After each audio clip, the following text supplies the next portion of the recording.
നമസ്കാർ, ഞാൻ ഹരിത. ഹിന്ദി വിത്ത് ഹരിത എന്ന ചാനലിലേക്ക് എല്ലാവർക്കും സ്വാഗതം. ഇന്നത്തെ ക്ലാസ്സിൽ നമ്മുടെ ചലേ എന്നുള്ള ചാപ്റ്ററിൽ നിന്ന് ഈ ക്രിസ്മസ് എക്സാമിന് വരാൻ സാധ്യതയുള്ള വളരെ പ്രധാനപ്പെട്ട ഒരു ക്വസ്റ്റ്യൻ ആണ് ഡിസ്കസ് ചെയ്യാൻ പോകുന്നത്. അപ്പം നിങ്ങളാരും ഹിന്ദി എക്സാം ആണെന്ന് വിചാരിച്ച് പേടിക്കേണ്ട ആവശ്യമില്ല. നമ്മുടെ ടെക്സ്റ്റ് ബുക്കിൽ തന്നിട്ടുള്ള ക്വസ്റ്റ്യൻസ് ആണ് വളരെ ഇമ്പോർട്ടൻ്റ് ആയിട്ടുള്ളത്. അപ്പോൾ അത് നന്നായി പഠിച്ചു കഴിഞ്ഞാൽ നമുക്ക് എക്സാമിന് അടിപൊളിയായിട്ട് ആൻസർ ചെയ്യാനും നല്ല മാർക്ക് സ്കോർ ചെയ്യാനും പറ്റും. അപ്പോൾ നമുക്ക് ചലേ എന്നുള്ള ചാപ്റ്ററിലെ ആ ഇമ്പോർട്ടൻ്റ് ആയ ക്വസ്റ്റ്യൻ വായിച്ച് മനസ്സിലാക്കാം. ക്രം മേ ലിഖേ, ക്രമത്തിൽ എഴുതുക എന്നതാണ് നമുക്ക് ഇവിടെ തന്നിട്ടുള്ള ചോദ്യം. നമ്മുടെ ചലേ എന്നുള്ള കഹാനിയുടെ ഓരോ ഇൻസിഡൻറ്റും തെറ്റായ ഓർഡറിലാണ് ഇവിടെ കൊടുത്തിട്ടുള്ളത്. അപ്പം അത് ശരിയായിട്ടുള്ള ഓർഡറിൽ നമ്മൾ താഴേക്ക് എടുത്തെഴുതണം. അപ്പോൾ ഇതിൽ 6 പോയിന്റുകളാണ് തന്നിട്ടുള്ളത്. അത് വായിച്ചു നോക്കാം. അമ്മാനെ സപ്ന ദേഖ, वो टुक्कू को स्कूटी पर बिठाए स्कूൾ छोड़ने जा रही है. അമ്മ ടുക്കുവിനെ സ്കൂട്ടിയിൽ ഇരുത്തിയിട്ട് സ്കൂളിൽ കൊണ്ടുവിടാൻ പോകുന്നത് സ്വപ്നം കണ്ടു. അമ്മാനെ ടുക്കു के लिए साइकिल और अपने लिए एक स्कूटी खरीद ली. അമ്മ ടുക്കുവിന് വേണ്ടി സൈക്കിളും തനിക്ക് വേണ്ടി സ്കൂട്ടിയും വാങ്ങിച്ചു. അമ്മ की कोहनी और घुटने छिल गए. അമ്മയുടെ കൈമുട്ടിലെയും കാൽമുട്ടിലെയും തൊലി ഉരഞ്ഞ് ഇളകി. അമ്മ और टुक्कू एक दूसरे के गले में बाहें डालकर सो गए. അമ്മയും ടുക്കുവും പരസ്പരം കഴുത്തില് കൈകളിട്ടുകൊണ്ട് ഉറങ്ങി. സൈക്കിൾ ടുക്കു ദോനോ ഗിർ പടേ. സൈക്കിളും ടുക്കും രണ്ടും താഴെ വീണു. സുബഹ് ടുക്കുനെ അപ്നി സൈക്കിൾ നിക്കാലി और അമ്മാ ने अपनी സ്കൂട്ടി. രാവിലെ ടുക്കു തന്റെ സൈക്കിൾ എടുത്തു, അമ്മ തന്റെ സ്കൂട്ടിയും എടുത്തു എന്നാണ് ഇവിടെ കൊടുത്തിട്ടുള്ളത്. അപ്പൊ നമ്മുടെ സ്റ്റോറി ഇവിടെ തെറ്റായിട്ടുള്ള ഓർഡറിലാണ് തന്നിട്ടുള്ളത്. അത് നമുക്ക് ശരിയായിട്ടുള്ള ഓർഡറിൽ താഴേക്ക് എടുത്തെഴുതാം. ഇതാണ് നമ്മുടെ സ്റ്റോറിയുടെ കറക്റ്റ് ആയിട്ടുള്ള ഓർഡർ. അപ്പൊ ആദ്യം തന്നെ നമുക്ക് ആദ്യത്തെ ഉത്തരം തന്നെ നമുക്ക് ഇവിടെ തന്നിട്ടുണ്ട്. അമ്മാനെ ടുക്കു के लिए സൈക്കിൾ और अपने लिए एक സ്കൂട്ടി खरीद ली.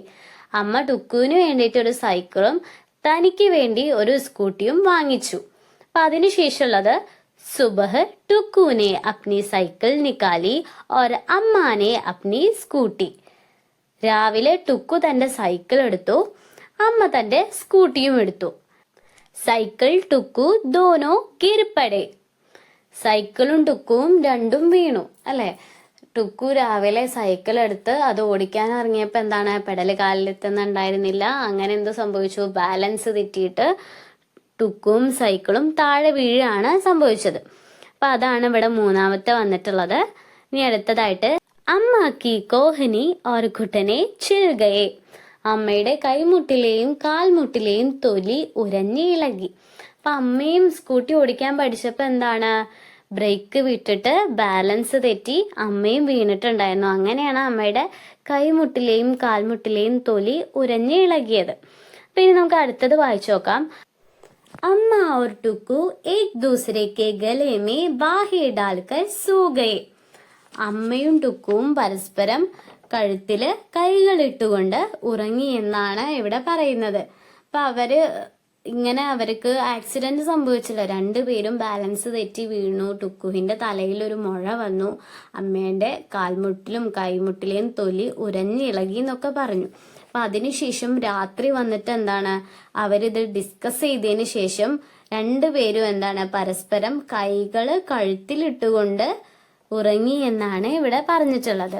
ഇനി അടുത്തത് വായിച്ചു നോക്കാം. അമ്മാനെ സപ്ന ദേഖ, वो टुक्कू को स्कूटी पर बिठाए स्कूൾ छोड़ने जा रही है.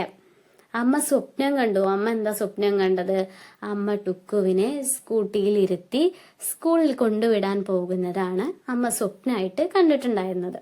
അപ്പൊ ക്രമത്തിൽ എഴുതേണ്ടത് എങ്ങനെയാണെന്ന് മനസ്സിലായല്ലോ. നമ്മളെപ്പോഴും കഥയിലുള്ള പ്രധാനപ്പെട്ട വാക്കുകളൊക്കെ നന്നായിട്ട് പഠിച്ചിരിക്കേണ്ടതുണ്ട്. പിന്നെ സ്റ്റോറി നിങ്ങൾ എന്ത് ചെയ്യുക, മലയാളത്തിലോ ഇംഗ്ലീഷിലോ മനസ്സിലാക്കിയിട്ട് പഠിച്ചു വെക്കുക.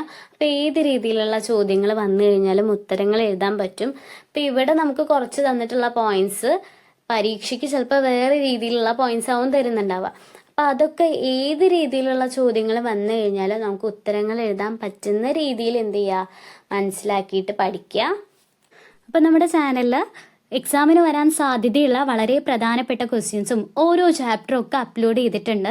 അതൊക്കെ പോയി നിങ്ങൾ കാണുക. നിങ്ങൾക്ക് ക്ലാസ്സുകൾ ഇഷ്ടപ്പെടുകയാണ്, മനസ്സിലാവുന്നുണ്ടെങ്കിൽ നിങ്ങൾ അഭിപ്രായം എന്ത് തന്നെ ആയാലും കമൻറ്റ് ബോക്സിലൂടെ എന്നെ അറിയിക്കാൻ മറന്നു പോകരുത്. അപ്പോൾ നമുക്കിനി അടുത്ത ക്ലാസ്സിൽ കാണാം.